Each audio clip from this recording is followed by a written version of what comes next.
Le président vous l'a dit ce matin, il devait s'absenter quelque temps. Il m'a donc demandé de continuer à présider la réunion. J'espère que vous êtes tous d'accord avec ça.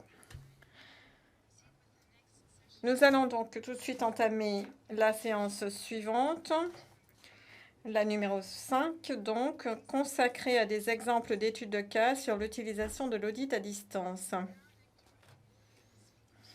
J'invite les intervenants de cette séance, M. Héctor Escobar, M. Alvaro Díaz Galmetzer, Madame Choi Yoon-ju, à lever la main sur l'interface. Quant à M. Jim Mosley, je crois qu'il est avec nous en salle. Les intervenants qui sont avec nous via Interfrefy sont priés de rester en ligne après leur exposé jusqu'à la fin de la séance questions-réponses. Nous allons donc nous pencher sur des études de cas sur l'utilisation de l'audit à distance dans le secteur de l'agroalimentaire et les intervenants pourront nous éclairer sur les avantages et les difficultés liées à la pratique de l'audit à distance. Nous allons commencer par M. Héctor Escobar, directeur adjoint en charge de la sécurité sanitaire des produits alimentaires et de la certification au service national de la pêche et de l'aquaculture, et M.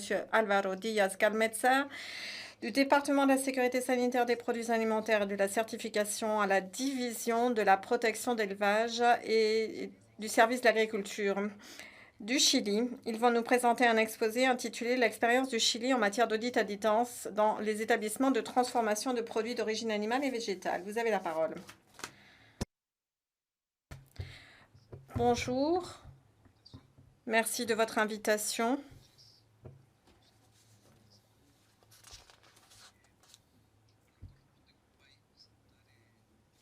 C'est donc à notre tour de vous présenter notre expérience en matière d'audit à distance. L'interprète signale que la qualité du son est assez mauvaise pour ce qui est de l'interprétation. Nous ferons donc ce que nous pouvons. D'abord, pour présenter un petit peu le contexte de notre pays et du secteur de l'agroalimentaire, qui est le deuxième secteur commercial. Il représente 20 à 25% des revenus. Nos produits sont exportés vers plus de 170 pays dans le monde.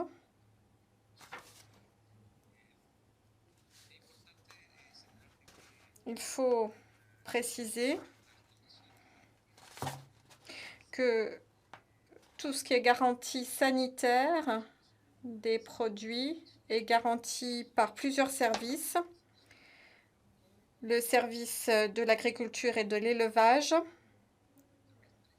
pour les produits terrestres, qu'ils soient d'origine animale ou végétale, et le service national de la pêche, qui, lui, est compétent pour la sécurité sanitaire de tous les produits issus de la pêche et de l'aquaculture. Bueno, ya todos seguramente ya han hablado de esto, ¿no es cierto? La situación del año 2020-2021. Le Chili a été bien sûr touché par la pandémie de Covid-19 avec tout ce qui s'en est suivi, fermeture des frontières, quarantaine, chaîne logistique perturbée.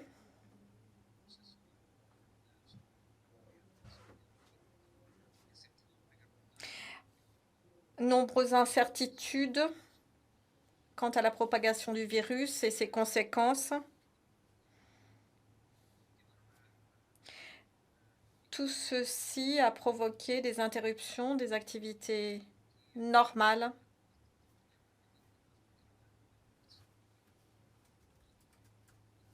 et perturbé donc l'exportation de produits alimentaires.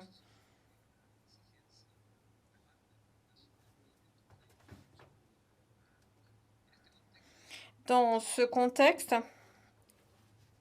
sont apparus pour la première fois l'idée d'avoir recours à des audits à distance, de manière à préserver le commerce des produits alimentaires.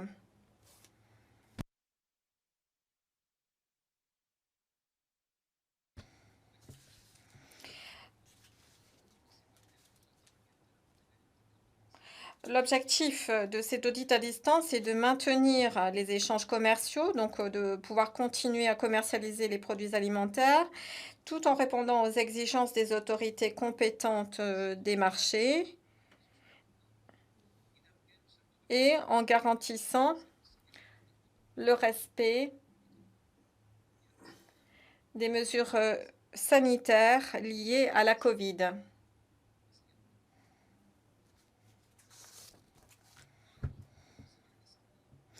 L'une des principales difficultés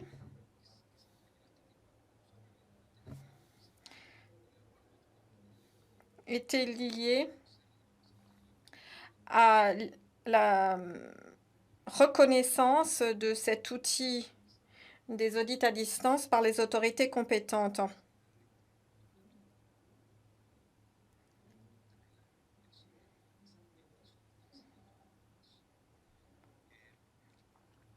Pour pouvoir permettre la reprise des activités commerciales. Autre difficulté, toutes les technologies nécessaires, tant du côté des institutions que du côté des entreprises, tout le monde était loin d'avoir le matériel nécessaire. Donc, il a fallu mettre en place les outils nécessaires à la fois dans le secteur public et le secteur privé.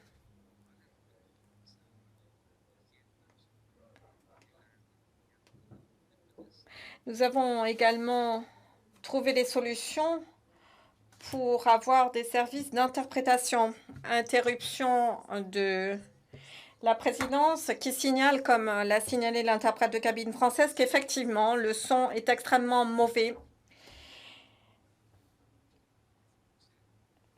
Les interprètes font donc ce qu'ils peuvent. ¿Puede repetir algo, por favor, para que Aló, escuchemos? 1, 2, 3. No sé si me escucha. 1, 2, 3, 4, 5. Is that better? Atención. Estoy con el micrófono. Sí, ya ¿Puedo usar lo... otro micrófono? ¿No? Si tiene otro o si no... Je ne sais pas si vous avez un autre micro. Les interprètes signalent qu'en fait, il y a certainement 2 micros ouverts en même temps sur la plateforme, ce qui n'aide pas non plus.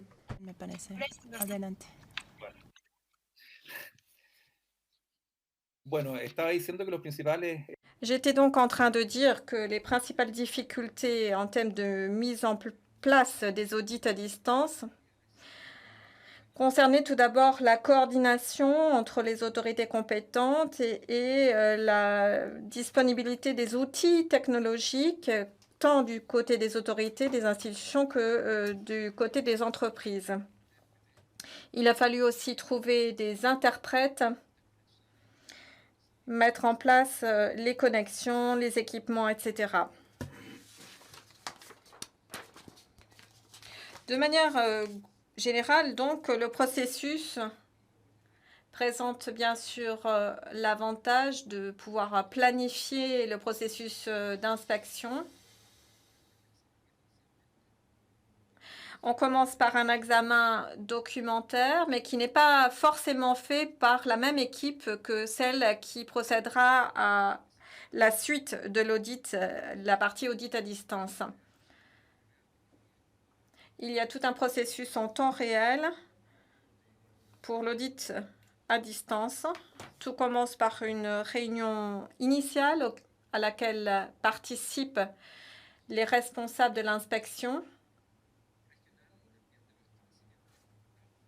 ainsi que les responsables de l'établissement concerné.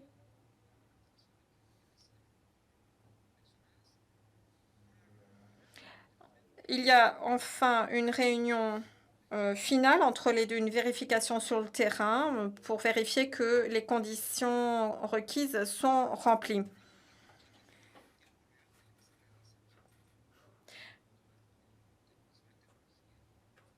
Nous parlons de audit en temps réel.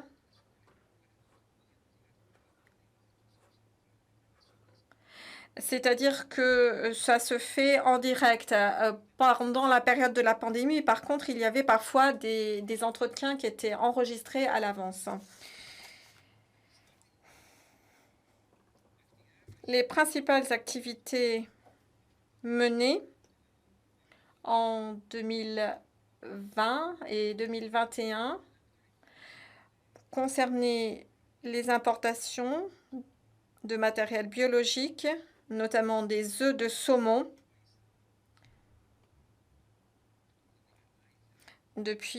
importés du Canada et de l'Islande. Une de ces inspections a été faite en temps réel et l'autre a été hybride. Donc, il y a eu des inspections sur le terrain et d'autres parties à distance avec les autorités du Chili. Du côté exportation, les principaux audits étaient exigés par la Chine. Il s'agissait de produits de la pêche et de l'aquaculture.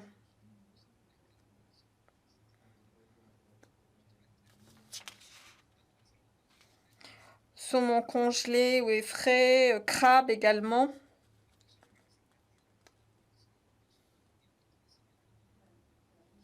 Il y a eu des inspections d'établissements exigées pour la commercialisation. Il y a eu aussi des exportations d'œufs de truite arc-en-ciel.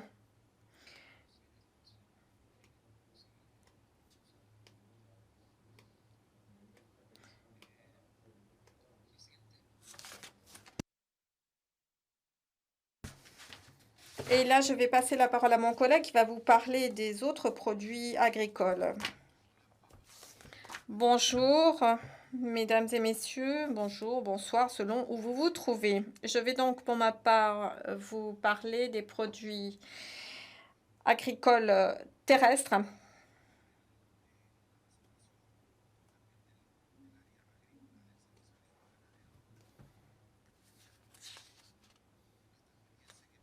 Je veux vous parler de l'expérience que nous avons eue en matière d'audit à distance.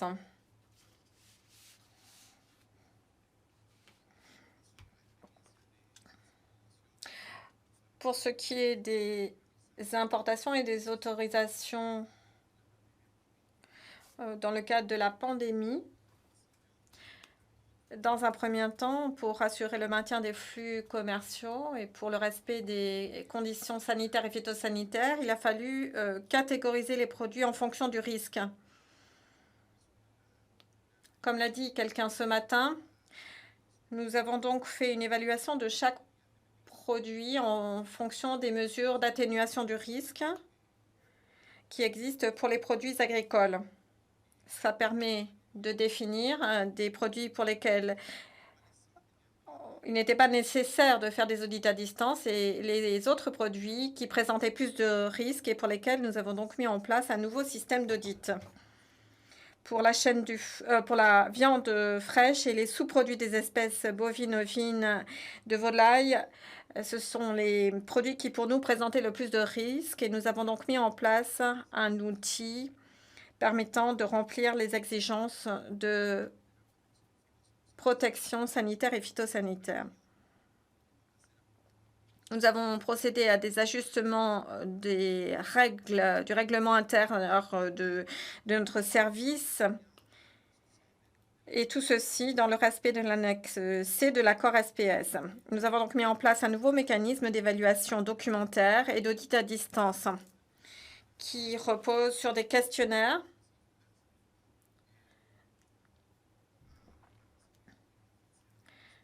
et des visites, des inspections, d'établissements de transformation, des usines et des établissements de frigorifiques.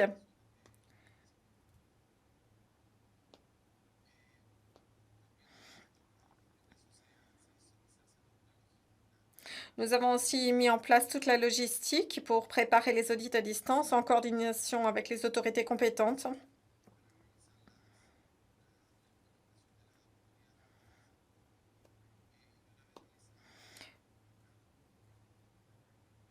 Et nous avons commencé en 2020-2021. Nous continuons encore à ce jour à procéder à des audits à distance, toujours pour les établissements qui transforment de la viande fraîche de bovin et de porc. Quelle a été notre expérience pour les exportations de produits agroalimentaires? La logique est très proche de celle qui vous a déjà été exposée. Nous avons d'abord toute une préparation logistique, des conditions minimales à remplir, bien sûr en termes de connexion et d'équipement, d'interprétation simultanée, l'envoi de documents préalables sur lequel nous insistons beaucoup. Il y a aussi l'envoi de vidéos préenregistrées, notamment pour les produits végétaux, les légumes. Donc, c'est une combinaison de choses qui se passent en direct et d'autres par des vidéos préenregistrées. Après donc toute cette première phase d'évaluation documentaire et logistique, on procède à l'audit en tant que tel.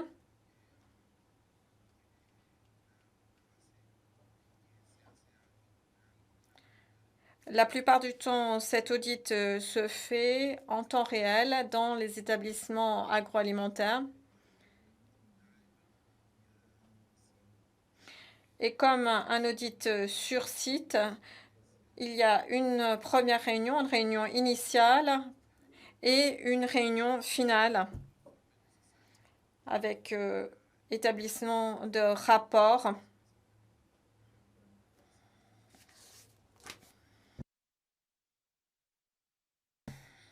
Voici un résumé des audits que nous avons effectués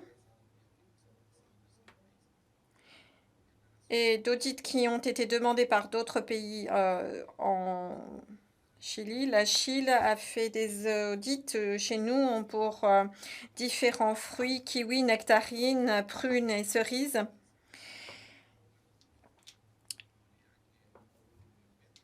Il y a eu 10 audits qui ont été effectués dans une trentaine d'usines et d'exploitations agricoles. Nous avons eu des audits aussi d'autres pays, Canada, Brésil, Chine, pour la viande fraîche, bovin, porc, volaille.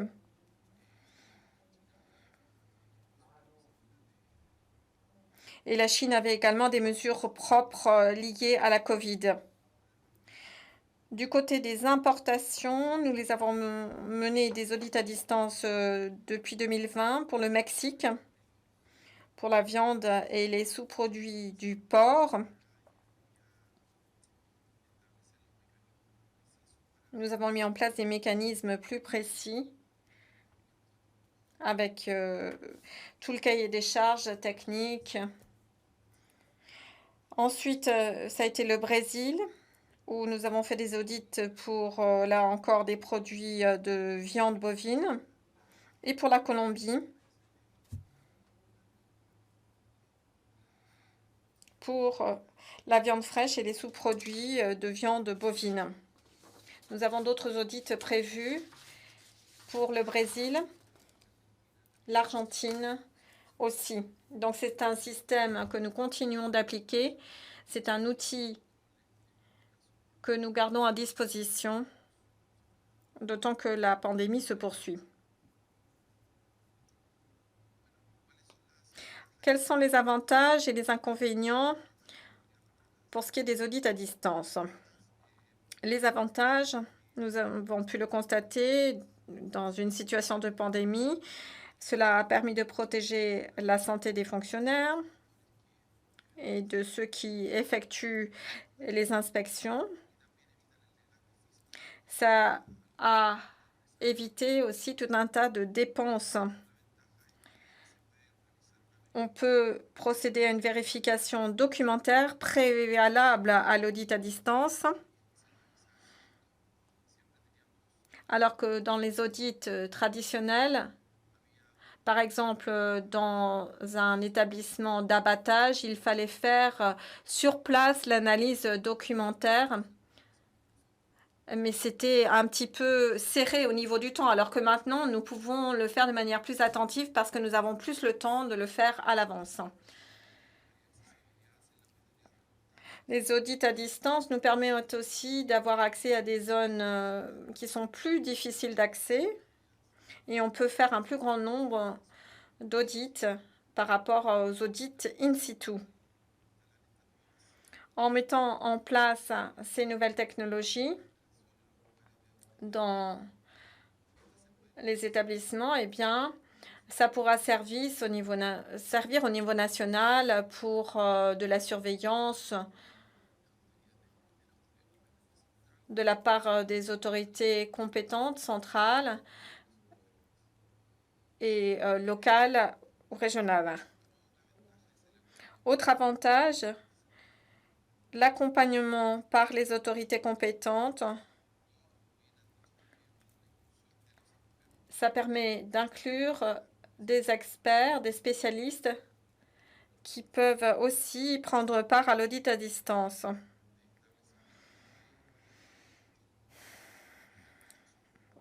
Pour les établissements où le processus est extrêmement bruyant, nous avons eu une très bonne expérience en termes de traduction, d'interprétation simultanée. C'était beaucoup plus facile de le faire à distance que sur place. L'on a impliqué les différentes associations d'entreprises qui sont intéressées par les audits. Et nous avons constaté que le processus de rénovation, de modernisation des établissements est ainsi facilité, accéléré. D'un autre côté, il y a bien sûr aussi des inconvénients. Les inconvénients, ce sont avant tout les problèmes technologiques qui compliquent la fluidité. Il y a les problèmes de connexion Internet, mais aussi des problèmes de câblage, de matériel audio et vidéo. Il faut mettre en place d'autres systèmes, un meilleur matériel pour rendre tout le processus fluide. Nous avons aussi constaté que c'est parfois difficile d'établir des relations de confiance entre des équipes. C'est très important parce que quand on fait un audit sur place, on peut vraiment créer une relation de confiance et ça, on ne le retrouve pas à distance. C'est important pour créer des liens de confiance à plus long terme avec les autorités compétentes. Il faut aussi davantage de formation à l'utilisation des outils technologiques, que ce soit du côté des entreprises ou du côté des autorités compétentes. Il y a une certaine réticence par rapport aux audits traditionnels. Et donc, d'une certaine façon, l'audit à distance aussi ne remplace pas le contact humain et les sens, le sens olfactif ou visuel. Ça permet de repérer des choses quand on est sur place. Il faut donc aussi beaucoup de temps de préparation préalable. Sur le plan logistique, il faut faire en sorte que les audits se passent le mieux possible. Bueno, los desafíos que nosotros tenemos como país.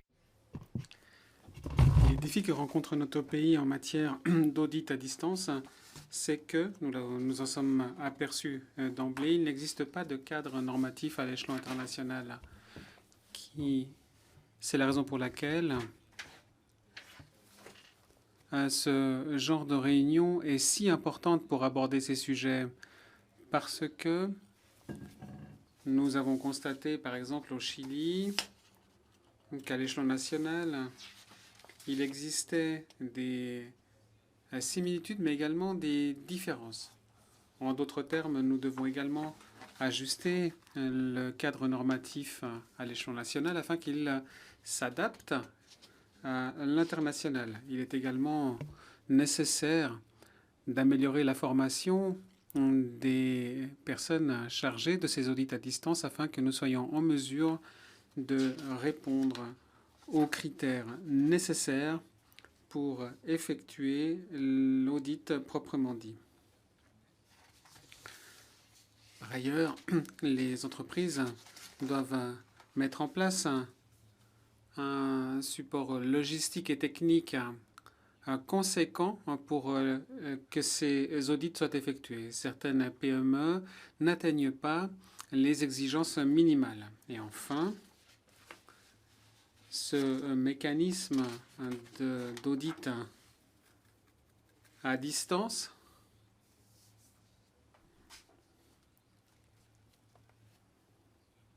est un outil qui peut éventuellement s'inscrire dans la durée. Est-ce qu'il ne sera utilisé que pendant la pandémie ou va-t-on l'utiliser à long terme? En effet, nous sommes actuellement en train d'utiliser cet outil, mais les audits sur place n'ont pas été remplacés par ce nouveau outil d'audit à distance. En d'autres termes, nous essayons de faire évoluer la situation et de voir si ces deux types d'audits peuvent être complémentaires ou si l'un doit remplacer l'autre. Voilà en fait la question que l'on se pose. Est-ce que les audits à distance remplacent les audits effectués sur place? Comme le disait le professeur Jean-Philippe, c'est quelque chose qui va se réaliser à l'avenir, en 2023, 2024. Il me semble donc qu'il est nécessaire d'étudier cet outil de manière plus approfondie pour savoir si on peut l'utiliser dans le cadre des audits à distance. Je vous remercie de votre attention. Merci beaucoup, messieurs Escobar et Diaz. Je vais maintenant donner la parole à Madame Choi Yam-ju, directrice adjointe de la division de l'inspection sur place du ministère de la Sécurité sanitaire des aliments et médicaments de Corée, a présenté son exposé sur la réponse préventive à la pandémie de Covid-19 grâce à l'inspection à distance. Madame, vous avez la parole.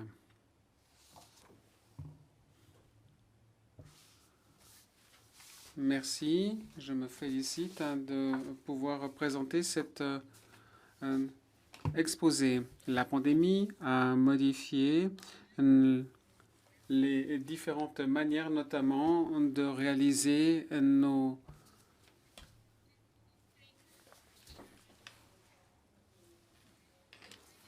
Et j'espère que ma présentation va vous permettre d'avoir une idée de nos activités. Je vais tout d'abord vous donner quelques informations sur la Corée et notamment l'acte sur la loi sur l'importation. Nous importons des produits et les volumes n'ont cessé de croître.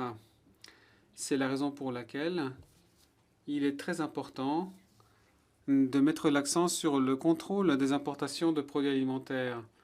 La loi a été adoptée en 2015. Depuis lors, nous avons également amélioré le système de contrôle par le biais d'un triple système de contrôle de la sécurité alimentaire.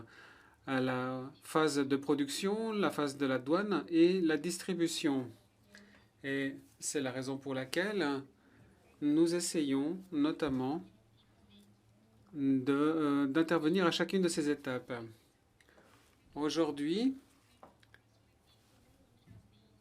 nous mettons beaucoup l'accent sur la phase de la production, ce dont ma division s'occupe principalement.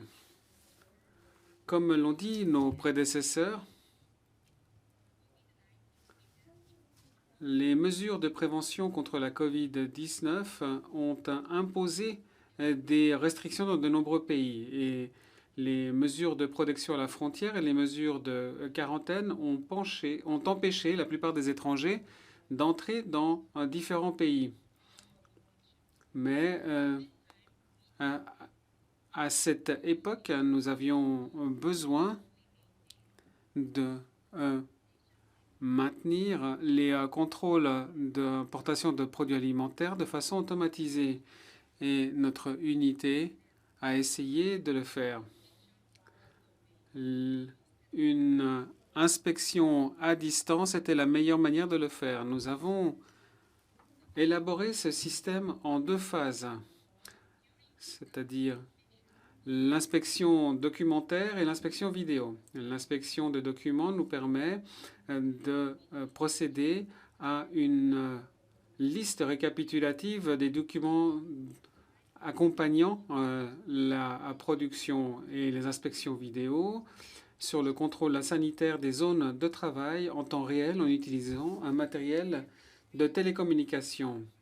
L'adaptation du système coréen à la situation découlant de la pandémie a imposé une transition des étapes de contrôle avant l'importation.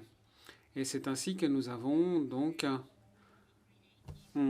créé un guide complet avec différents éléments de contrôle. Les inspections vidéo utilisent en fait une vitesse en bande passante dans 175 pays et nous avons essayé d'étudier l'environnement informatique et de télécommunications dans chaque structure et les dispositifs pour les inspections à distance tels que les caméras. Enfin, nous avons analysé la réglementation dans les pays concernés et nous avons constaté notamment que la loi coréenne ne comporte pas les bases juridiques des inspections à distance. Il était donc nécessaire de les doter d'une base juridique.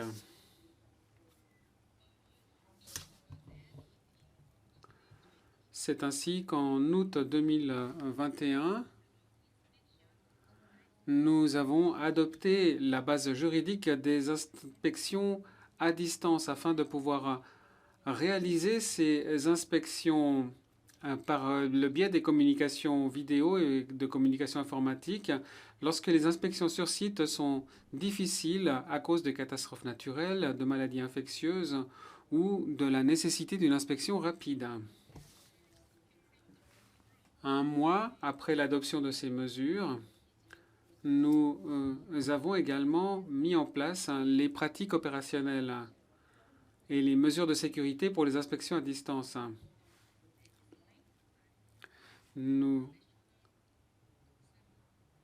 L'Assemblée nationale a adopté le décret nécessaire. Nous avons des mesures de sécurité telles que des plateformes de réunion virtuelles avec des technologies de cryptage de bout en bout. Lorsqu'une inspection vidéo est réalisée, la plateforme doit être dotée d'un équipement visuel avec des connexions sécurisées. L'utilisation de l'inspection à distance dépend bien entendu du consentement préalable des autorités concernées, étant donné que des informations délicates peuvent être transmises. Je voudrais maintenant vous présenter les systèmes nécessaires pour l'inspection à distance. Tout d'abord, de nombreux inspecteurs participent à l'inspection. Le nombre de participants était de 2 à 4 selon les cas. c'est-à-dire le même nombre que pour les inspections sur site. Les documents sont présentés pour améliorer la gestion du système tout au long de la procédure. Et le système est un réseau fermé qui permet de télécharger des informations, notamment des images. Et des services de ressources d'information internationales permettent de garantir la sécurisation des données. Vous voyez donc que cette inspection à distance comporte 4 phases. Tout d'abord, les installations sont sélectionnées et ensuite on notifie les inspections et on établit un calendrier. Deuxièmement, on évalue les listes récapitulatives et les documents accompagnants, puis quels sont les documents qui seront utilisés pendant l'inspection. On commence la réunion et enfin, on prend les mesures nécessaires. Nous essayons de déterminer quels sont les agents qui disposent des équipements visuels et nous offrons des services d'interprétation. L'inspection à distance est effectuée de cette manière. Il s'agit de nous prêter main forte et notre agent sur place se rend dans les installations à l'avance pour vérifier les connexions à Internet. Et ce sont les procédures qui permettent d'effectuer cette inspection à distance. Sur le diagramme, vous voyez de quelle manière les inspections à distance sont effectuées. L'agent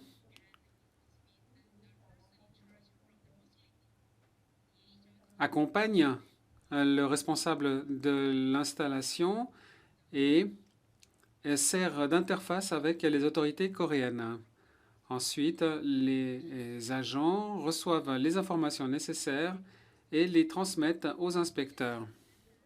Les inspecteurs coréens ont la possibilité d'interagir en temps réel avec les installations subissant l'inspection.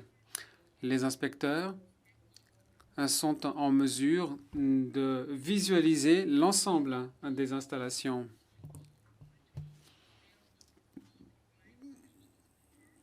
Lorsque, par exemple,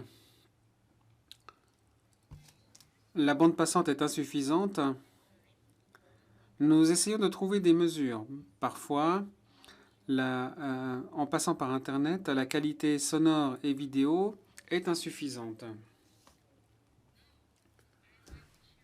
Je voudrais maintenant vous présenter les résultats et les conséquences que nous avons constatées après avoir mené ces inspections.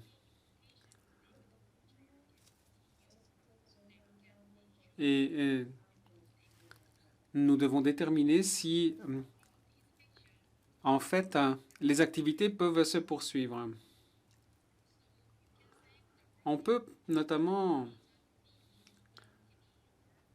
poursuivre le contrôle avant les importations, gagner du temps et réaliser des économies, et réduire le risque de transmission de la COVID-19, ce qui est déjà quelque chose de très important.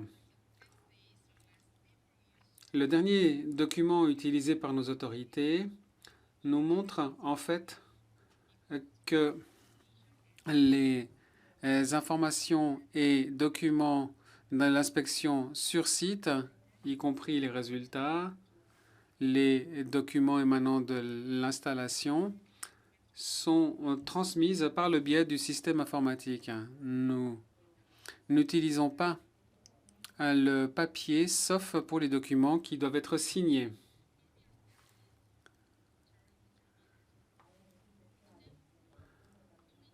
Par exemple, si la communication n'est pas stable dans les installations fermées à cause d'une mauvaise connectivité,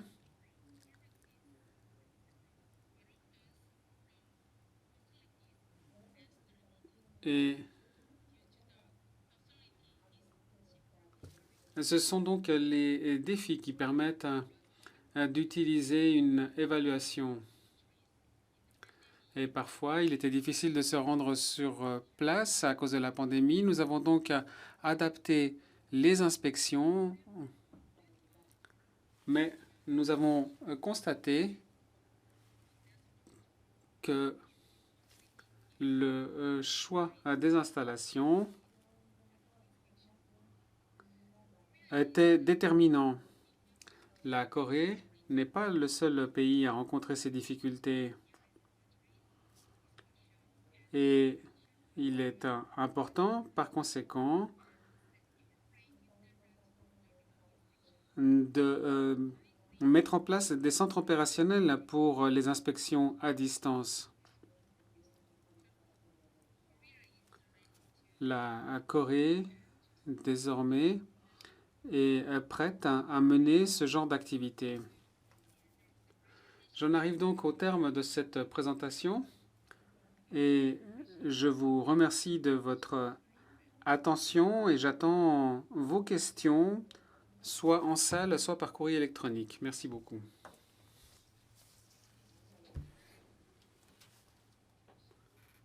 Merci beaucoup pour cet exposé. Je vais donner maintenant la parole à Monsieur Jim Mosley, PDG de Red Tractor au Royaume-Uni, à présenter son exposé intitulé « L'utilisation de l'audit à distance dans le cadre d'un programme d'assurance volontaire par des tiers du Royaume-Uni, approche et enseignements tirés ». Monsieur Mosley, vous avez la parole. Merci beaucoup de me donner l'occasion de présenter cet exposé. Aujourd'hui, le 21 juin est la journée la plus longue de l'année en Europe, mais je vais essayer de ne pas la rallonger en respectant le temps qui m'est attribué. Je suis conscient que c'est la dernière de la journée et couvre énormément de détails que les autres exposés ont également couvert. Je vais donc essayer d'adapter ce que je vais vous dire aujourd'hui pour aborder peut-être les défis, les enseignements et opportunités qui ont déjà été évoqués jusqu'à présent dans les exposés. Un petit panorama de Red Tractor. Nous sommes un programme, une société d'assurance volontaire du Royaume-Uni et nous établissons des normes de la production agricole jusqu'aux vendeurs et à toutes les phases intermédiaires. Nous établissons des normes pour le transport, pour l'entrepôt, les stocks, les élevages, etc. Nous couvrons la sécurité alimentaire, le bien-être animal, la protection environnementale et le bien-être au travail. Le plus important, bien entendu, est la sécurité des produits alimentaires. C'est comme ça que Red Tractor a commencé. Nous couvrons pratiquement tous les secteurs de l'agriculture au Royaume-Uni, à l'exception notamment de la pêche. Nous collaborons avec des organismes de certification et d'audit indépendants qui fonctionnent dans le cadre de la norme ISO 17065. Étant donné que nos régimes sont forts, nous pouvons réduire la charge administrative et les redondances, ainsi que la fatigue découlant des audits.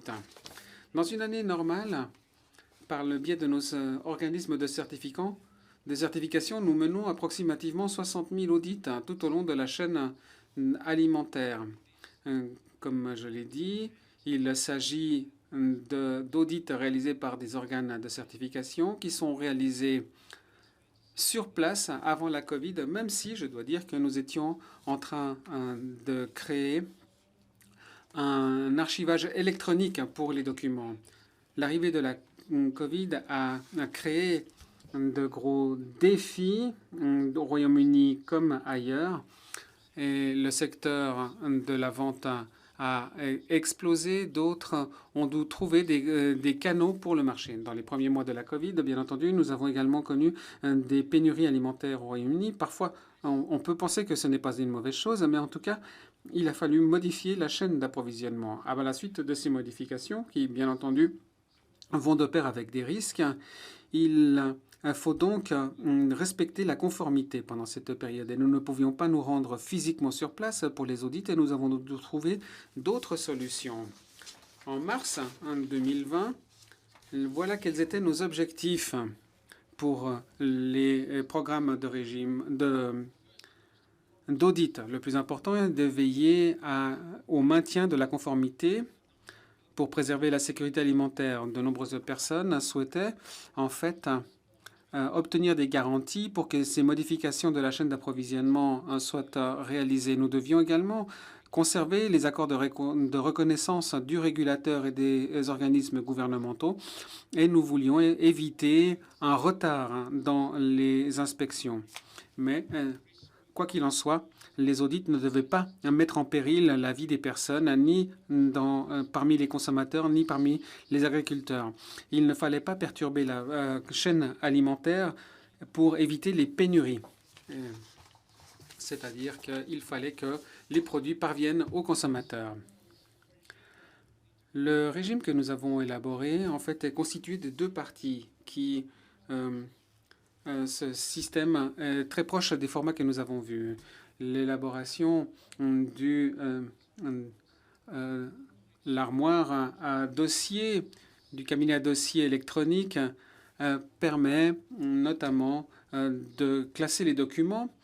Puis nous avions un régime, un système d'inspection à distance et également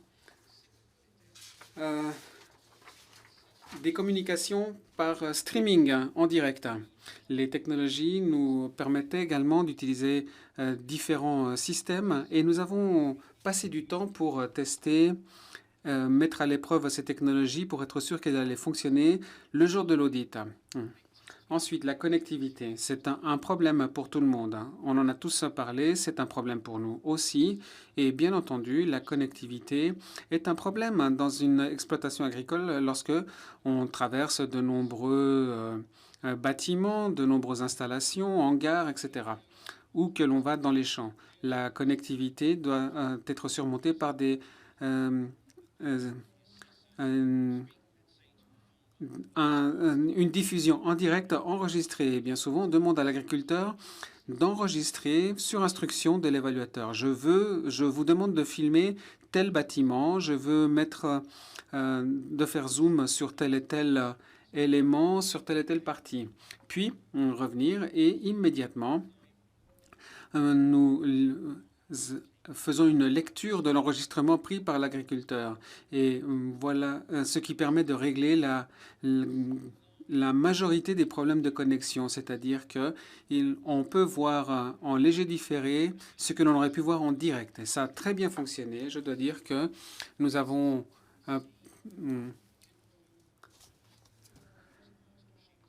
Si l'évaluateur ne voyait pas ce qu'il voulait, il pouvait demander au propriétaire de l'exploitation de retourner et de recommencer. Donc les problèmes de connectivité ont été réglés. Autre chose, bien souvent, peut-être que nos normes diffèrent de celles d'autres marchés, mais en vertu de nos normes, les abattoirs doivent avoir un système de vidéo interne. Et le système de vidéo peut être utilisé à la place de toute technologie de streaming en direct. Et pour nous, c'était très utile. Les audits peuvent être réalisés par le biais des circuits internes qui répondent aux normes, quoi qu'il en soit. Voilà donc comment nous avons réglé les problèmes de connectivité. Ensuite, pour ce qui est de la sécurité, c'était un gros problème pour les agriculteurs préoccupés par le téléchargement des données et les entreprises peut-être qui faisaient une notification en direct. Nous avions beaucoup de mots de passe pour les bases de données, pour la diffusion en direct. Et les technologies de cryptage étaient utilisées. Nous avons mis des pare-feux sur nos bases de données. En fait, nous avons fourni une confiance suffisante à l'agriculteur ou à l'opérateur de la manufacture pour les rassurer quant à la sécurité des communications. Nous avons également collaboré avec le régulateur et le pouvoir public pour la mise en place de ce système. Nous avons une très bonne relation avec la FSA, l'Agence sur les normes alimentaires, pour être sûr qu'ils étaient satisfaits par nos procédures. Et Le service d'accréditation du Royaume-Uni, Lucas, a également examiné cette procédure. Les données de conformité ont été communiquées à la FSA conformément aux lignes directrices du Codex. Pour ce qui est des résultats, si vous le voyez à gauche, entre avril 2020 et mars 2021, nous avons réalisé 28 000 audits à distance. Vous voyez que ce chiffre est considérable, ce qui nous a permis de constituer une base de données considérable et également de tirer les enseignements. Ils sont également ventilés par secteur.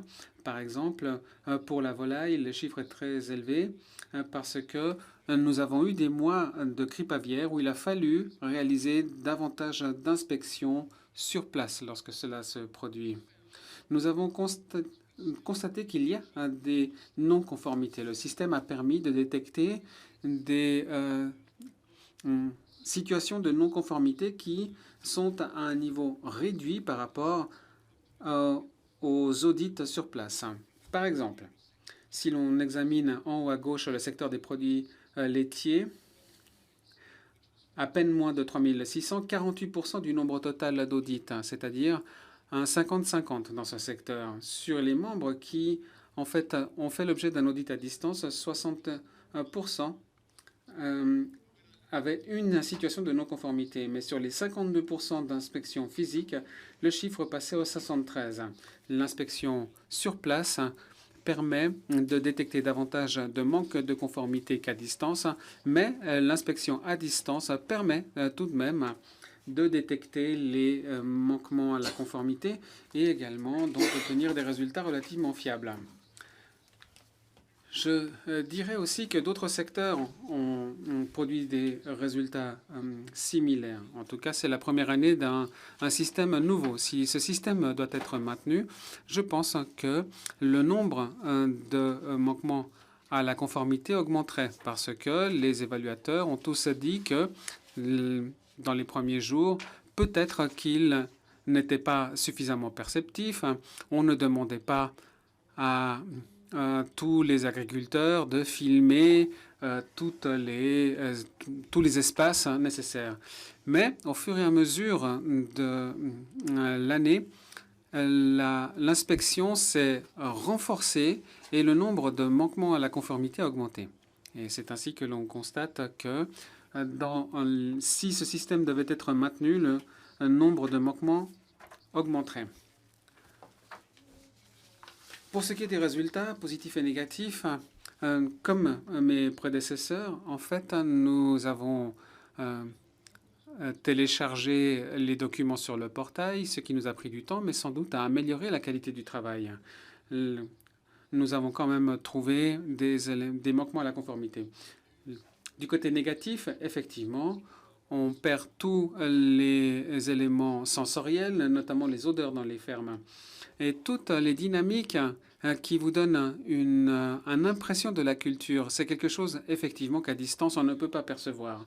Et une dernière diapositive, pour ce qui est des systèmes à venir, les évaluations sur place est sans doute le système préférable, et notamment lorsque l'on veut évaluer les bâtiments, la culture de la ferme et la santé animale.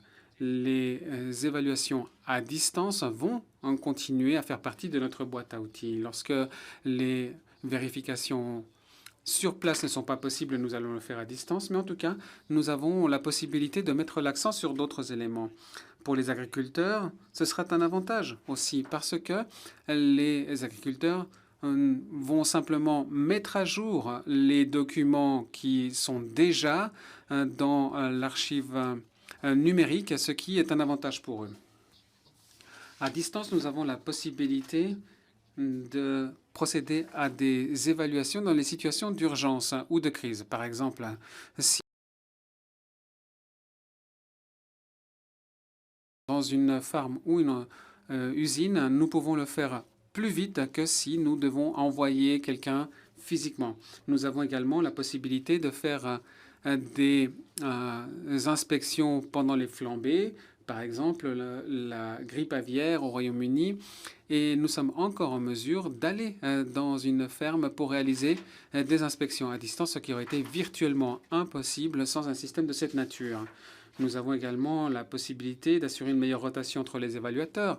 Nos inspecteurs changent pour éviter les relations trop familières et cette rotation est augmentée. La géographie, en fait, disparaît des critères et nous avons la possibilité de mettre l'accent sur les différences. Un tout petit point qui est important, au fur et à mesure que l'on forme les inspecteurs, ils passent également par notre centre de formation.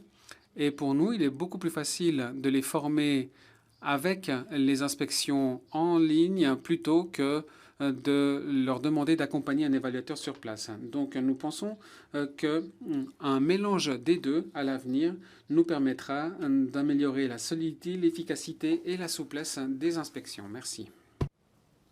Thank you, Mr. Merci beaucoup, Monsieur Mosley. Je vais maintenant ouvrir le débat. Si vous avez des questions sur les 3 exposés qui viennent d'être faits cet après-midi. Qui veut poser une question?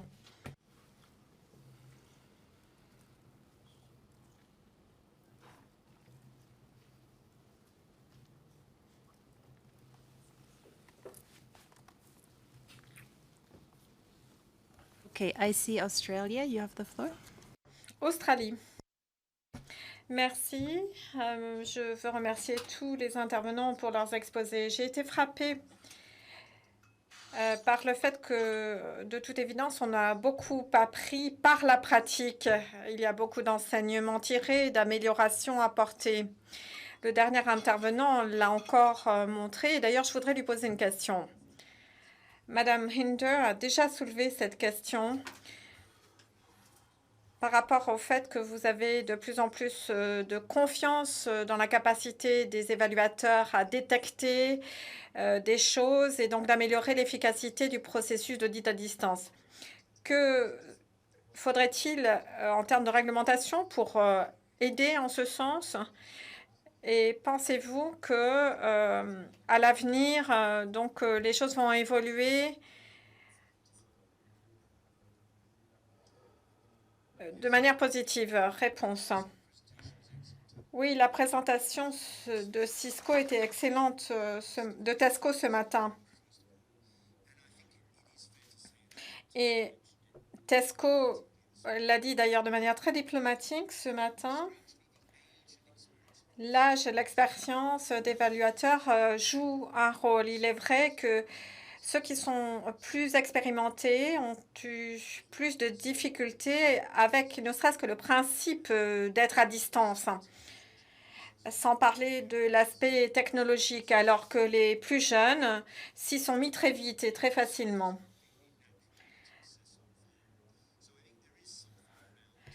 Donc,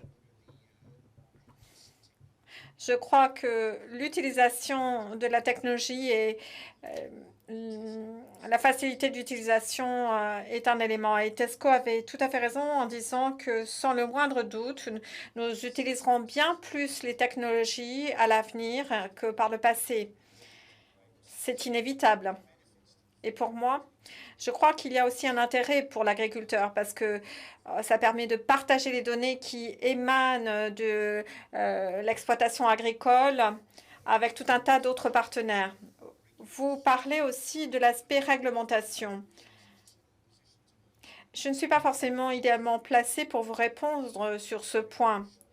Nous avons eu des accords de reconnaissance avec différentes institutions gouvernementales. Nous avons beaucoup collaboré avec eux pour que cette reconnaissance soit maintenue. Je crois que les programmes d'assurance par des tiers peuvent aider les gouvernements dans tout ce qui est contrôle de la sécurité sanitaire des aliments. Ça fait partie, je crois, de notre rôle parce que nous avons d'excellentes données, une bonne couverture et nous sommes tout à fait à partager ces données. Parce que souvent, c'est dans l'intérêt même de l'agriculteur de partager ces données. Et je pense que c'est un rôle que nous continuerons donc à jouer. Merci. Une autre question du Chili. Merci, madame. En fait, l'Australie a déjà posé la première partie de ma question finalement, mais je voudrais que nous évoquions la question des normes privées par rapport aux audits à distance.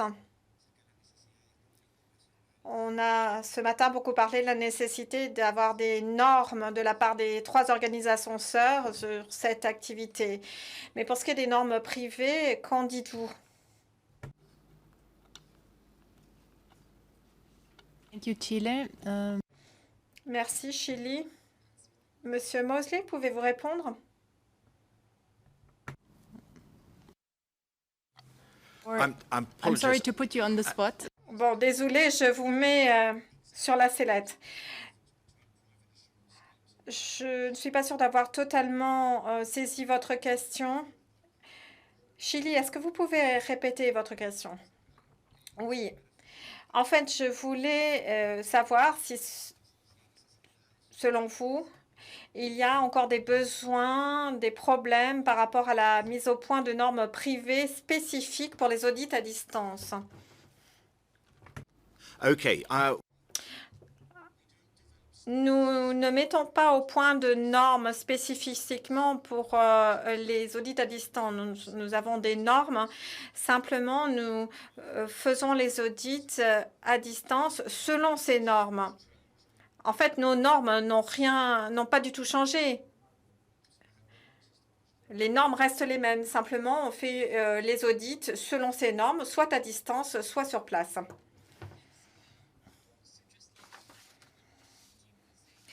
Comme le disait Jim, nous non plus, nous ne mettons pas au point de normes pour les audits à distance. Mais si nous sommes là et que nous travaillons avec le Codex, c'est parce que nous ne voulons pas travailler de manière isolée. Nous voulons apprendre les uns des autres dans le secteur public et le secteur privé. Et nous voulons harmoniser nos pratiques dès le départ pour avoir des lignes directrices harmonisées. C'est pour ça que nous travaillons avec le Codex, pour que l'industrie, le secteur, partage aussi les enseignements qu'il tire. Merci, JFSI. D'autres questions peut-être?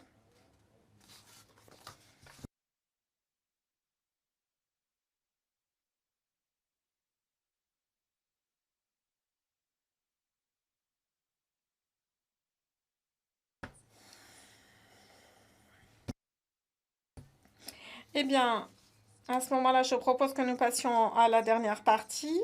Je remercie bien sûr tous les intervenants pour leurs études de cas fort intéressantes.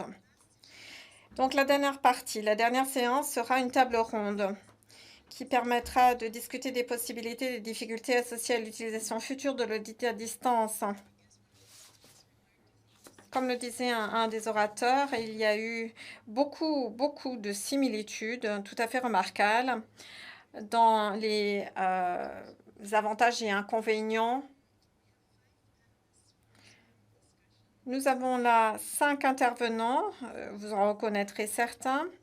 Annalise Deus, Monsieur Jean-Felipe Celestino Goyer, qui sont présents dans la salle.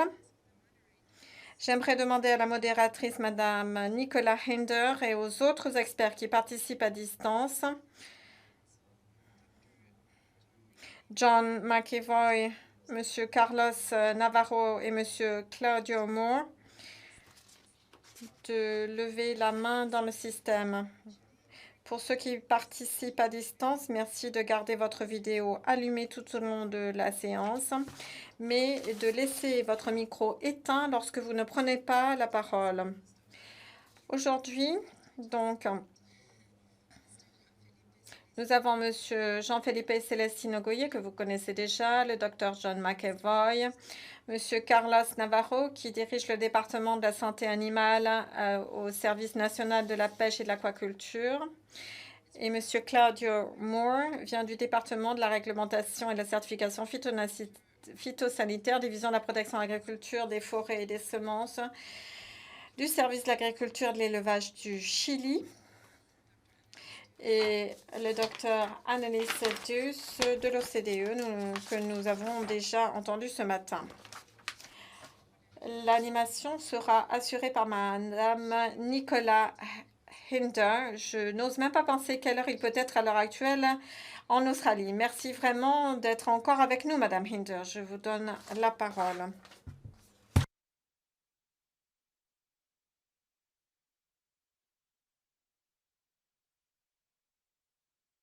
I'm pleased to. Je vous annonce qu'il est minuit 15 en Australie.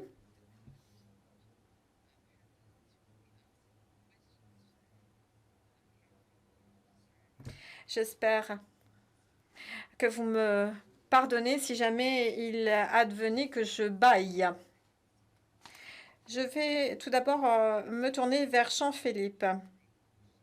Merci de nous avoir fait part de l'expérience du Brésil en ce qui concerne l'audit à distance, notamment dans le contexte de la pandémie. Selon vous, de quelle façon les audits à distance pourraient améliorer la normalisation des procédures, comme vous en parliez dans votre présentation? Pourriez-vous nous donner un petit peu plus de détails? Merci beaucoup, Nicolas. Ce terme de normalisation n'est peut-être pas idéal. Il faudrait plutôt parler d'harmonisation des procédures, je crois.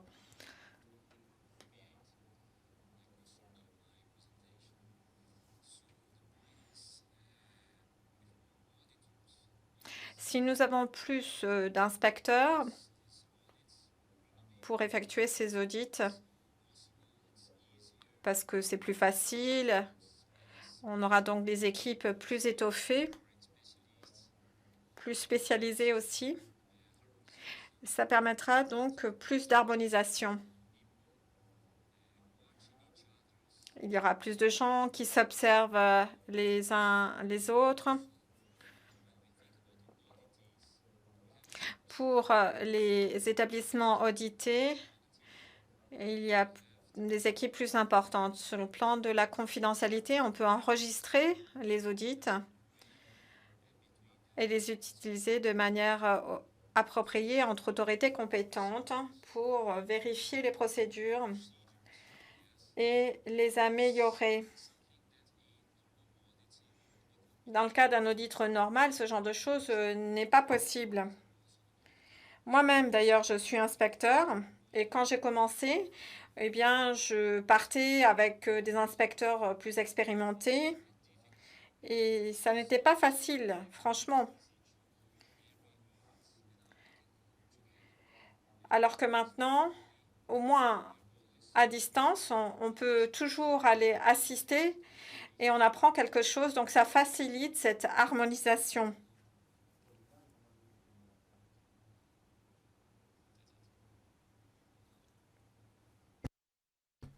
Merci beaucoup. Je crois que je suis d'accord avec vous qu'il faut parler plutôt d'harmonisation que de normalisation.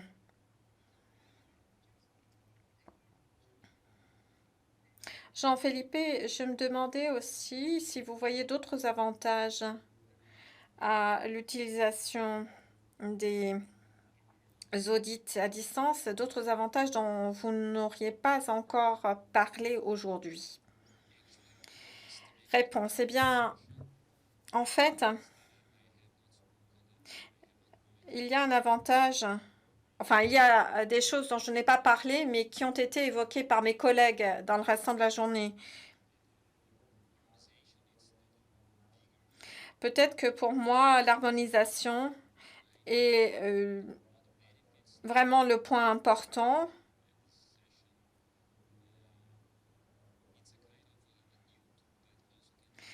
Je pense aussi que c'est un nouvel outil qui peut faire tomber beaucoup d'obstacles internes ou externes, non seulement à propos de la pandémie, mais aussi sur des enjeux financiers. Donc c'est un outil vraiment intéressant qui, je suis sûre, sera de plus en plus utilisé.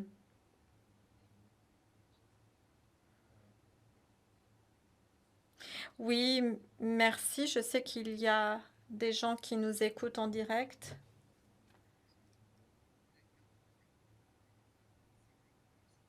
Et qui seront certainement rassurés d'entendre que les gouvernements ont l'intention d'utiliser de plus en plus ce système.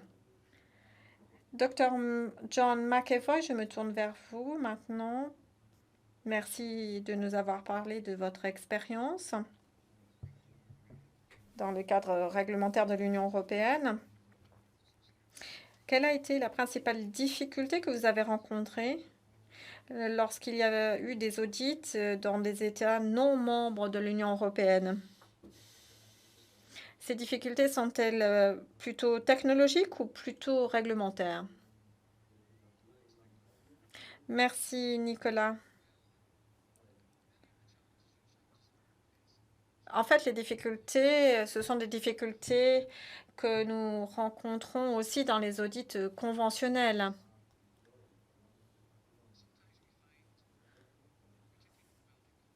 Surtout pour des pays en développement, nous avons pour habitude que c'est le pays à inspecter qui doit fournir des services d'interprétation et souvent la qualité n'est pas bien bonne. Il y a moyen de compenser ça quand on est sur place. Mais quand on est à distance, eh bien, ça accentue le problème. Et donc, les difficultés de compréhension. Je crois que c'est vraiment une des difficultés des conférences à distance ou des réunions à distance. Parce qu'il manque tout un tas d'éléments, le langage corporel. Et il y a beaucoup plus de risques de malentendus sur le message par rapport à une rencontre en présentiel. Et ça empêche aussi d'avoir une petite discussion en aparté avec l'audité. On a tout un tas d'occasions autour d'un café, d'un dîner, pendant un voyage, d'avoir une discussion en aparté. Donc ça manque. Bien sûr qu'il y a aussi des difficultés techniques.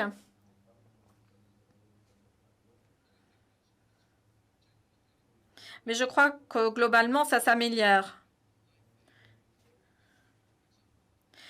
Contrairement aux collègues de Red Tractor et de Tesco, je dirais que nous sommes très progressistes. Nous n'avons pas utilisé la technologie pour inspecter sur site.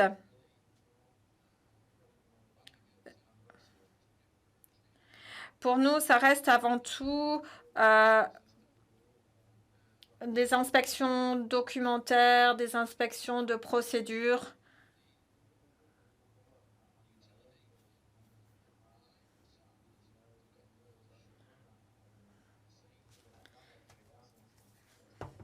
Parce que nous avons des réticences. Si nous demandons à quelqu'un de nous montrer via une caméra des choses que nous demandons, nous n'avons jamais de certitude absolue qu'il nous montre tout.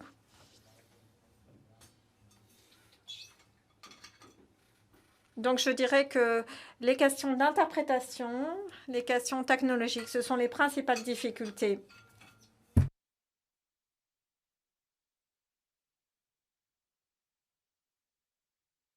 Merci beaucoup, John. Pour vous, quelles sont peut-être les considérations les plus importantes à prendre en compte quand on réfléchit au rôle des audits à distance dans un cadre réglementaire? Réponse. Je vous répondrai à titre personnel.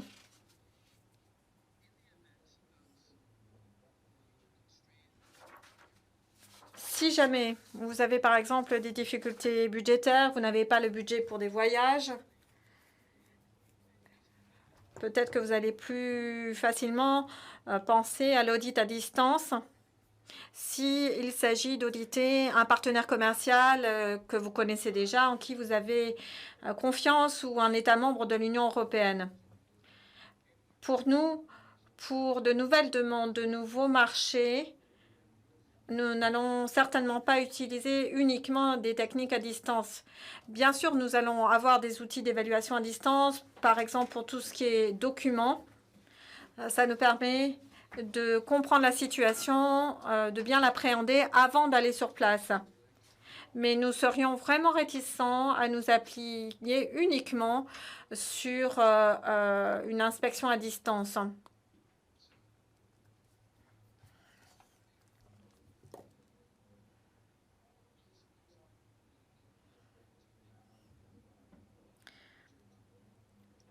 Nous maintiendrons pour la suite certains aspects de l'audit à distance.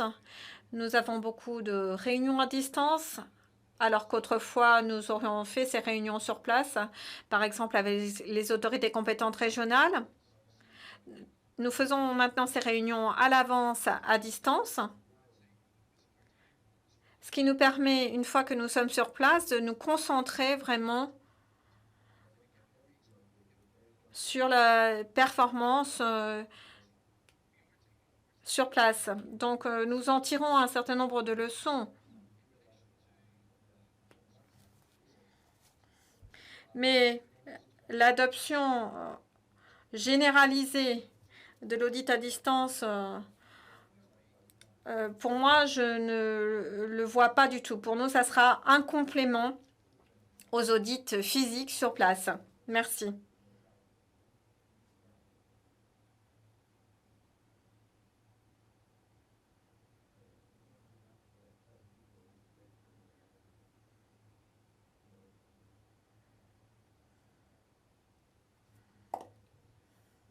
Je ne vous entends plus, Nicolas.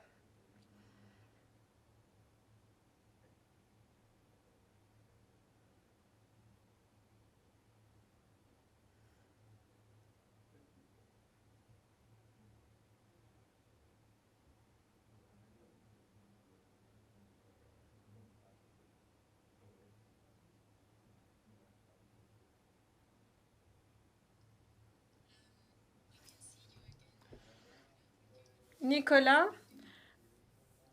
nous vous voyons, mais n'entendons pas.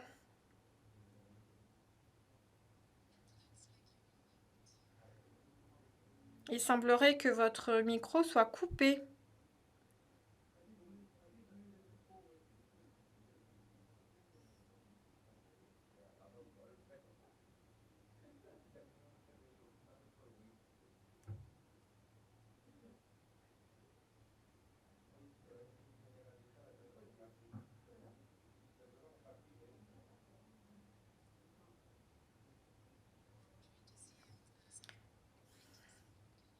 Peut-être que le service un peu informatique peut nous aider, Nicolas. Je crois qu'on vous a brièvement entendu.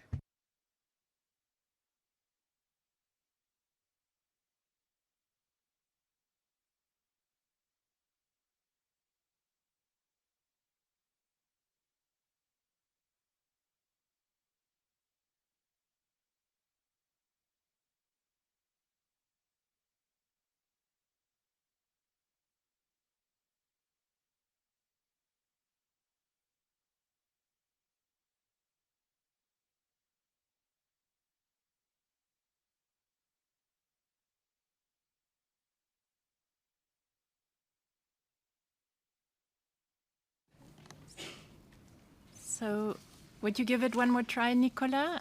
Nicolas, essayez encore une fois, et si ça ne marche pas,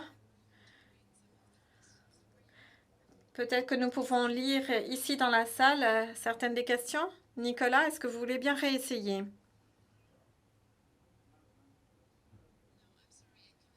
Malheureusement, nous ne vous entendons pas.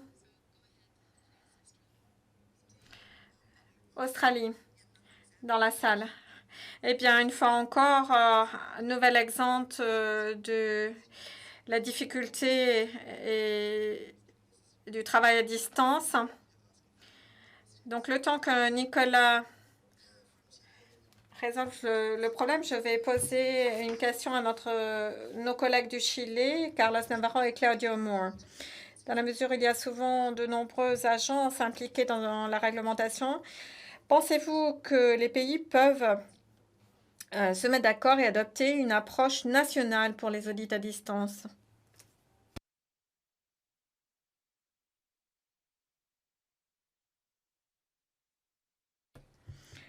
Carlos, Claudio, pouvez-vous peut-être répondre à la question?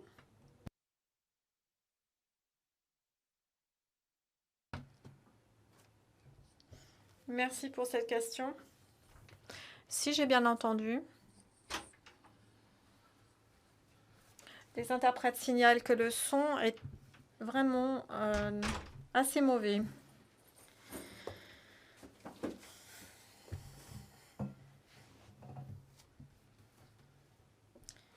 Plusieurs intervenants l'ont dit. Nous pensons que... Interruption de la présidente.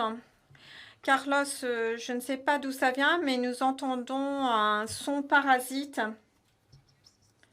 Est-ce que vous pouvez peut-être vérifier votre système? Nous ne vous entendons vraiment pas bien. Ya, ok.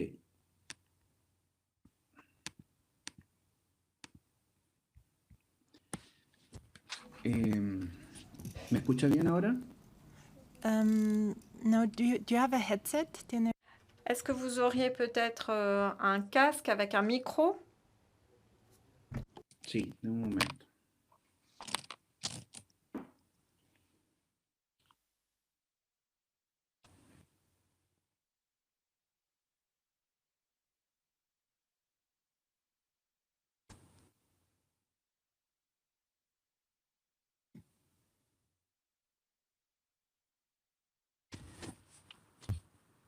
¿Me escucha ahora? Sí, lamentablemente tenemos el mismo ruido. Bon, malheureusement, il semble que le son ne soit pas tellement meilleur. Allez-y tout de même.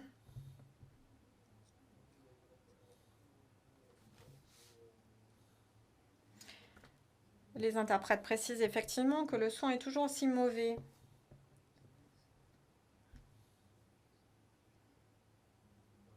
Pour nous, en fait, les audits à distance doivent compléter les audits sur place, malgré tous les avantages qu'ils présentent. Et chaque pays doit définir les conditions de ces audits. Ça tient aussi au type de certification.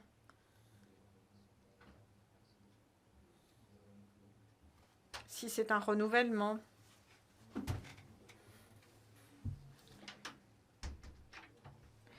Et l'interprète va malheureusement cesser car le son ne permet pas une interprétation correcte.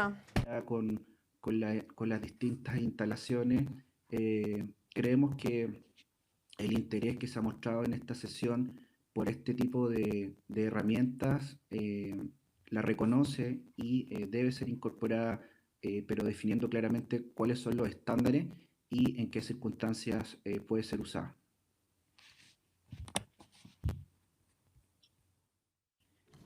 Gracias. No sé si... Merci. Je ne sais pas si votre collègue veut ajouter quelque chose. Parece no ser el caso. Est-ce que l'Australie souhaite poser une question supplémentaire? Merci. Je remercie les collègues du Chili pour cette intervention. Je vais maintenant m'adresser à Annalise Douce qui est dans la salle. Et je comprends bien qu'on en est au balbutiement des audits à distance. Mais par le biais des cas d'études sur les différentes économies et expériences avec l'audit à distance, avez-vous constaté des conflits dans les optiques adoptées par les différents pays qui peuvent provoquer des défis s'ils étaient adoptés de façon très large? Alors merci à l'Australie. Oui, effectivement, ce sont donc les premiers moments de notre recherche. Nous sommes loin des conclusions. Mais si l'on examine effectivement les économies, il existe de nombreuses différences que nous avons constatées dans le monde hors ligne et qui apparaissent également dans les inspections en ligne. Par exemple, certains pays ont des approches très précises, d'autres davantage axées sur les risques et les résultats. Et dans les approches plus descriptives, peut-être que la charge de conformité est diminuée. Il est intéressant de voir également de quelle façon évoluent les audits hybrides. En effet, certains pays utilisent des traditions très différentes. Dans certains cas, lorsque l'on parle d'une approche hybride, en fait, certaines étapes de l'inspection sont hybrides. Par exemple, à distance. Par exemple, l'évaluation des documents, c'est-à-dire la base desktop, et tandis que les visites sur site se font en personne. Dans d'autres cas, lorsqu'il s'agit d'approches hybrides, on parle du fait que certains des audits sont entièrement sur place et d'autres sont entièrement virtuels. Et nous avons également constaté quelques cas dans lesquels, en fait, un audit à distance était complété par des audits sur place avec les informations évaluées et vérifiées 2 fois, ce qui augmente la charge de la conformité. Et c'est particulièrement difficile pour les petites entreprises et pour les petits pays.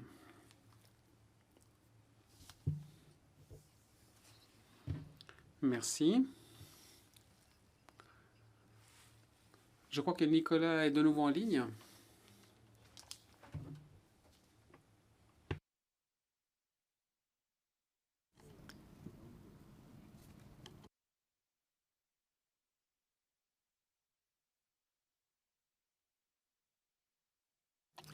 OK. Bien, Nicolas, malheureusement, on ne peut pas vous entendre. J'ai donc encore une question pour Anne-Lise. Il est très intéressant d'avoir le point de vue du secteur aujourd'hui en mettant l'accent sur des activités menées parmi les entreprises. Pensez-vous que les régulateurs peuvent tirer des enseignements des audits menés par le secteur privé et le secteur de l'entreprise? Merci beaucoup pour cette question. Malheureusement, nous n'avons pas réalisé d'entrevue pour l'instant avec les représentants de l'industrie. Nous avons principalement dialogué avec des responsables des pouvoirs publics et des régulateurs. Mais nous avons eu des surprises dans ces entrevues. Par exemple, nous avons constaté, et c'était très intéressant, que pendant nos conversations,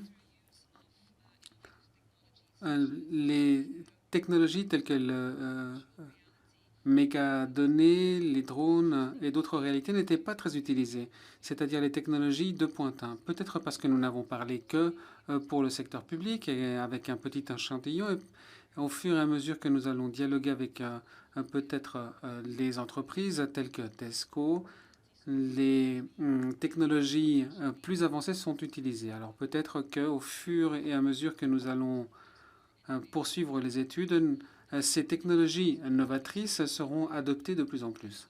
C'est ce que nous avons constaté, par exemple, aussi avec les modèles d'affaires. Autre chose qui nous a surpris.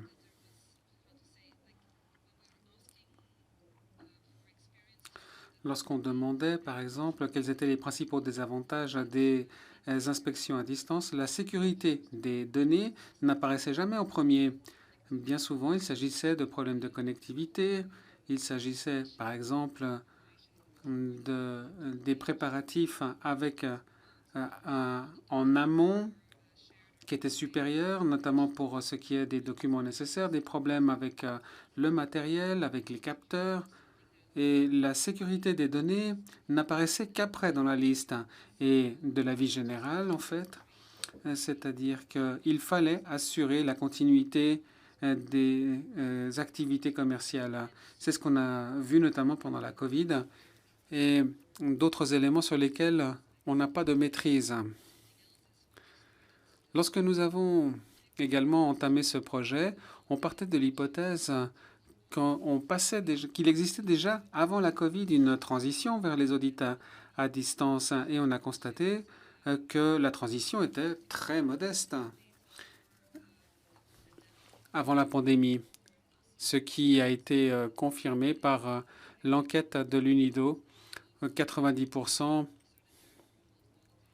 des entreprises ont commencé les inspections à distance à cause de la Covid. Et dernier point, quelque chose qui a été dit par bon nombre de mes prédécesseurs. On a l'expérience depuis quelques années maintenant des inspections à distance complètes et la préférence est sans doute un format hybride ou mélangé pour les audits à venir. Merci.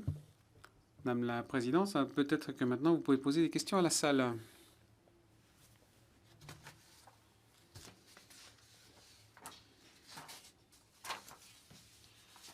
Merci à l'Australie. Je vois que Claudio Mor du Chili est toujours en ligne.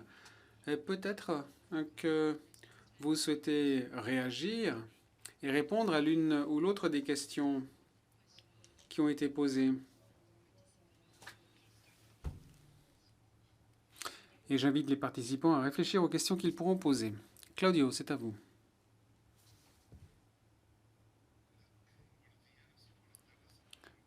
Bonjour, bonsoir.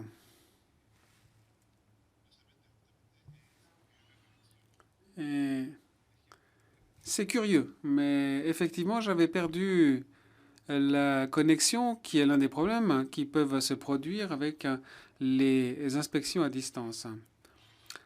Dans notre cas, le cas du Chili, comme nous l'avons entendu, ce sont différents produits qui font l'objet de ces inspections. Et nos institutions ont toutes participé de façon indépendante à ces audits, mais nous avons constaté que différents aspects de ces inspections sont quand même semblables, malgré d'autres divergences. Par exemple, pour ce qui est des inspections dans des endroits très éloignés, des exploitations agricoles, ou alors lorsque certaines installations sont en mer, etc. Donc, nous avons procédé à des inspections hybrides. Par exemple, des vidéos ont été enregistrées dans ces zones qui ont pu être visionnées plus tard. Mais lorsque chaque programme et système est maintenu, certaines mesures communes peuvent être maintenues. Ce qui permettra peut-être un jour de procéder à une sorte de normalisation des processus des audits à distance. Merci. Merci beaucoup, Monsieur Mor. Je vais maintenant donner la parole aux participants en salle et aux participants à distance. Si vous avez des questions ou des commentaires, qui souhaite intervenir? Yes, Mr. Howard Popola. Monsieur Popola. Merci. Bien souvent, lorsqu'il existe des passerelles de données, il faut un peu de temps pour prendre connaissance de certaines données et agir. Sur la base de ce que l'on peut constater dans le monde de la finance, par exemple, avec ces passerelles de données, je voudrais savoir si quelqu'un ici ou en ligne a... Est-ce que quelqu'un a constaté qu'il y avait des violations de confidentialité des données? Est-ce que quelqu'un souhaite répondre à ces problèmes de violation de confidentialité des données? Donc c'est une question qui est posée à tout le monde et pas seulement aux orateurs de la dernière séance.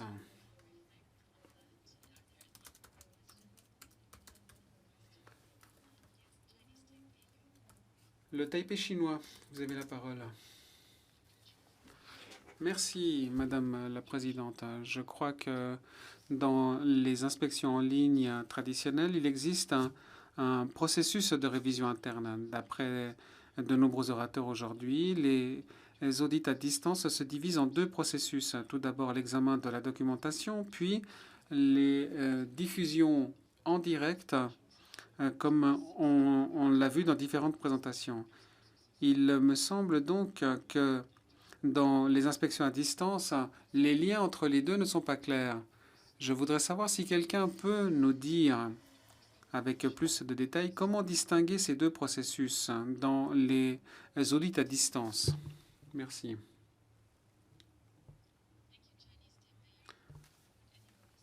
Merci. Est-ce que quelqu'un souhaite intervenir? Monsieur Mosley, vous avez la parole. Alors, il semble effectivement que l'audit est divisé en deux, mais si un agriculteur ou une entreprise, une usine préfère tout faire par diffusion en direct, y compris la documentation, c'est possible. Mais l'audit en diffusé en direct est beaucoup plus long et parfois on demande notamment à l'agriculteur d'enregistrer puis de lire à distance.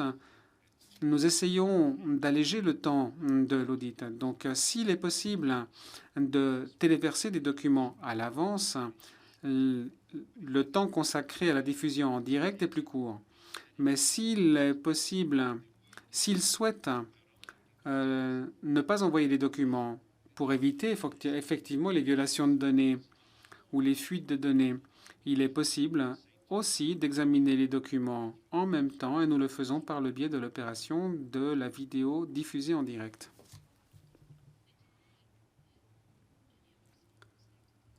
Merci. Est-ce que quelqu'un d'autre souhaite intervenir?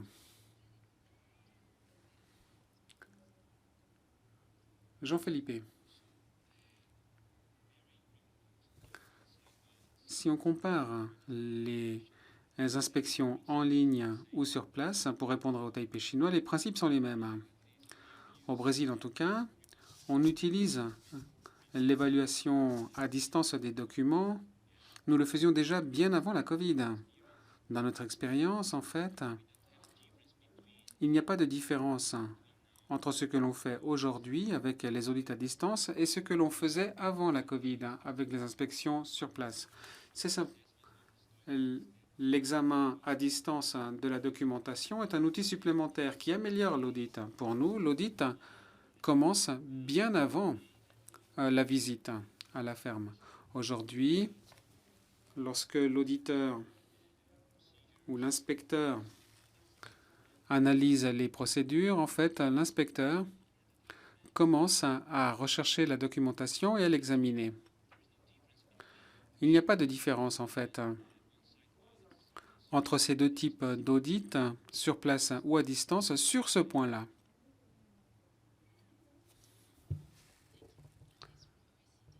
Merci. Analyse de l'OCDE. Merci au Taipei chinois pour la question, qui est une très bonne question à laquelle nous pensons tous. Vous avez dit que le processus d'inspection est en deux parties. Lorsque nous avons lancé le projet, nous pensions qu'il faudrait qu'il soit divisé en trois parties. Tout d'abord, l'examen des documents, les entrevues et les visites. Et pour nous, c'était intéressant parce qu'il était possible d'avoir une composante physique sur site ou alors de façon virtuelle à distance. La documentation peut être examinée soit directement sur le papier ou par courrier électronique. Et pour ce qui est des entrevues, c'est la même chose. On peut rencontrer les personnes en présentiel ou alors par Skype, Zoom, etc. Et pour les visites, il en va de même, soit sur site, soit par vidéo, caméra, etc. Et on peut le faire soit en même temps, soit de façon décalée. Donc, on peut envisager donc les inspections en trois parties et non pas deux. Merci. Je vois que Nicolas est revenu en ligne. Est-ce que vous l'essayez encore? I'm afraid we still can't hear you. I'm so sorry. Non, malheureusement, on ne vous entend toujours pas. Désolé. Je vais donner la parole à Alvaro Diaz du Chili.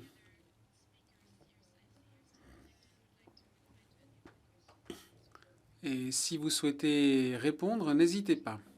Le Chili, vous avez la parole. Merci. Je voulais réagir pour ce qui est des examens de l'évaluation des documents. Nous avons constaté qu'il existe des différences dans l'analyse des informations auxquelles il est possible de procéder à l'avance, ce qui permet en fait d'approfondir cette analyse. Et le jour de l'inspection à distance, nous nous concentrons sur certains éléments spécifiques que nous vérifions sur place. Nous avons également mis en place des questionnaires et des schémas de vérification. C'est-à-dire que nos homologues des autorités compétentes peuvent vérifier que tous les critères sont remplis. Et ce sont eux les premiers qui procèdent à une évaluation sur place avant même que nous nous chargions de l'inspection à distance par appel vidéo. C'est ainsi que nous obtenons toutes les garanties. Les autorités compétentes examinent à l'avance que tous les éléments de la liste récapitulative que nous avons élaborée ont été effectivement contrôlés et vérifiés. Merci. Avez-vous des questions? Avez-vous la possibilité de répondre aux questions qui ont été posées? Qui souhaite intervenir? I see Dr. McAvoy, you have the floor. Monsieur McAvoy.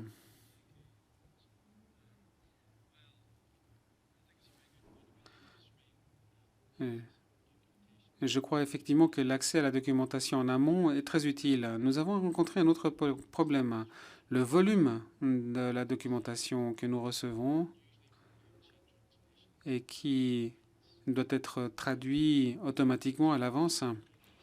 Alors, la traduction automatique ne cesse de s'améliorer et d'être de plus en plus précise pour de nombreuses langues, mais pas pour toutes.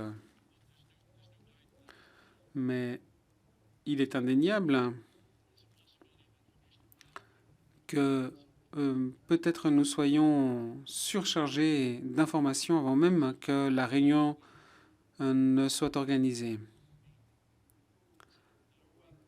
Ce que nous essayons de faire, en fait, c'est de réduire le champ de l'inspection.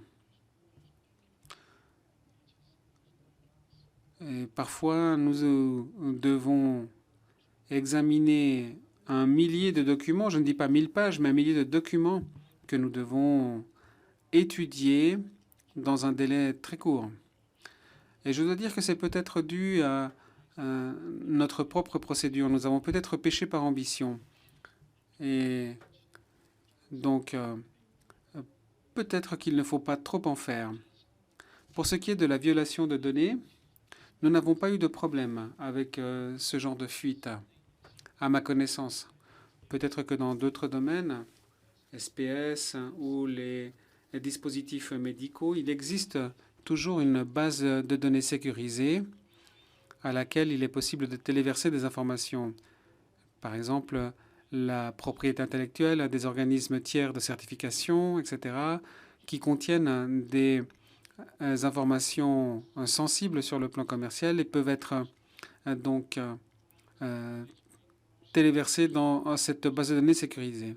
En tout cas, les informations sont envoyées par courrier électronique pour la plupart du temps et nous le faisons notamment pour toutes les inspections traditionnelles. Merci beaucoup pour votre réponse. Apparemment, personne d'autre ne souhaite intervenir.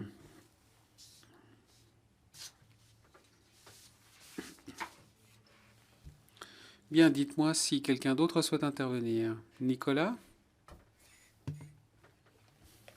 Voulez-vous essayer encore? Oh, I'm so sorry. We still cannot hear you. Well, if I don't see... Bien, si personne d'autre nous demande la parole, je crois que nous arrivons au terme de cette session thématique. Mais je vois que l'Australie a levé la pancarte. Merci. Au nom de ma collègue Nicolas Hinda, qui est sans doute frustré par la technologie, je voudrais remercier l'ensemble des orateurs d'avoir fait part de leur expérience et de leurs connaissances. L'expérience était très utile. Je remercie le secrétariat d'avoir collaboré étroitement avec nous pour l'organisation de ce débat très intéressant et du soutien apporté. On en a beaucoup appris aujourd'hui sur les similitudes et des avantages, des défis, des problèmes, la planification, la préparation, la logistique, la technologie, la connectivité, n'est-ce pas, sont des éléments extrêmement importants, de même que la formation, la clarté de la communication. Et il existe un débat sur le choix d'une inspection à distance, le but, également la portée, parfois, effectivement, les erreurs qui sont commises et parfois les inspections sur place sont préférables. Bien entendu, CIFIX a élaboré des normes qui sont très précieuses. L'OCDE, l'UNIDO font également un travail remarquable. Je constate également les appels aujourd'hui pour établir la solidité ou renforcer la solidité des données scientifiques. C'est un outil qui ne va pas disparaître. Et en fait, on constate que c'est devenu un outil supplémentaire à notre disposition au fur et à mesure que nous apprenons à l'utiliser. Nous allons constater qu'il est utile. Et je pense que nous devons absolument être à la pointe pour que tout le monde l'adopte rapidement. Nous espérons pouvoir poursuivre ce débat. Merci de votre participation et merci encore une fois au secrétariat pour le soutien apporté. Merci. Nous remercions de notre côté l'Australie d'avoir collaboré étroitement avec nous pour l'organisation de cet atelier. Bien. Pour ne pas répéter ce qui vient d'être dit, je crois que la discussion était riche d'informations avec des présentations très intéressantes de représentants du secteur, de gouvernements, d'organisations internationales. Je regrette énormément les problèmes technologiques. Les dieux n'étaient pas avec nous aujourd'hui. C'est peut-être un rappel utile. On ne peut pas dépendre exclusivement de la technologie. Je pense que cette session thématique nous a donné une bonne idée de l'utilisation de ces techniques. Nous avons entendu donc les avantages et inconvénients. Merci à tous les orateurs pour leurs exposés et interventions d'aujourd'hui sur ces sujets importants. Je tiens aussi à remercier chaleureusement tous les participants pour leur collaboration ainsi qu'aux interprètes pour leur travail difficile lorsque la qualité du son n'est pas suffisante. Tous les exposés présentés aujourd'hui seront publiés sur le portail SPS du site web de l'OMC. Nous allons également élaborer un petit rapport factuel sur les discussions d'aujourd'hui qui sera communiqué par courriel et inclus dans le rapport résumé de la réunion informelle à partir de mercredi après-midi. Nous nous réunirons de nouveau en présentiel et via Interprefy pour la réunion informelle du comité SPS demain matin à 10 h, heure de Genève, pour celles et ceux qui êtes à Genève, ici dans cette même salle. Merci encore. Je vous souhaite une bonne fin d'après-midi, bonne soirée, bonne journée. La séance thématique est close.